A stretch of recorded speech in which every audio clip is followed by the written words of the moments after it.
এদিকে সামাজিক যোগাযোগ মাধ্যমে স্ট্যাটাস দিয়ে অবসরের ঘোষণা দিয়েছেন পেসার রুবেল হোসেন, যার মাধ্যমে আরও একজন জাতীয় দলের তারকা ক্রিকেটারের অবসরটা হলো ম্যারমেরে অসম্মানের। তবে বিসিবির নতুন সভাপতি তামিম ইকবাল ক্রিকেট বান্ধব, নিশ্চিতভাবেই সাবেক সতীর্থ ও বন্ধু রুবেলের জন্য ফেয়ারওয়েল অনুষ্ঠান আয়োজনের কথা ভাবতেই পারে বিসিবি বস।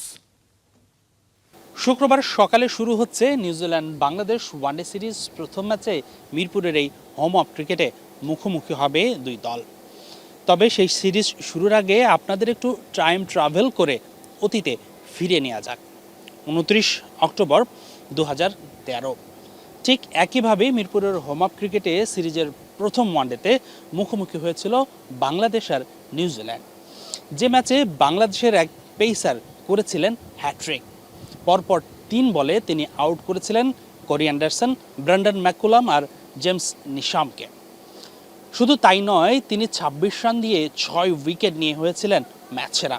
বলছি বাংলাদেশের সাবেক স্পিড স্টার রুবেল হোসেনের সেই স্পেলটির কথা। রুবেলের অনবদ্য পারফরমেন্সের সেই সিরিজে বাংলাদেশ বাংলা ওয়াশ করেছিল নিউজিল্যান্ডকে। যারা বাংলাদেশের ক্রিকেটকে নিবিড়ভাবে ফলো করেন, পর্যবেক্ষণ করেন, তাদের কাছে এই ছবিটা বেশ পরিচিত হওয়ার কথা। 2015 আইসিসি ওডিআই ওয়ার্ল্ড কাপ, অস্ট্রেলিয়ার অ্যাডিলেডে দারুণ এক ডেলিভারিতে অ্যান্ডারসনকে বোল্ড করেন রুবেল হোসেন। রুবেল যে ম্যাচে নিয়েছিলেন 4 উইকেট।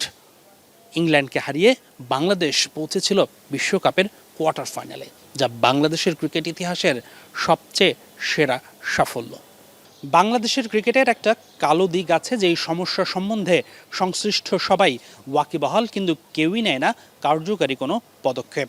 আর সেটা হলো বাংলাদেশের আন্তর্জাতিক ক্রিকেটারদের বিদায় হয় না সম্মানের সহিত, যার সবশেষ উদাহরণ রুবেল হোসেন।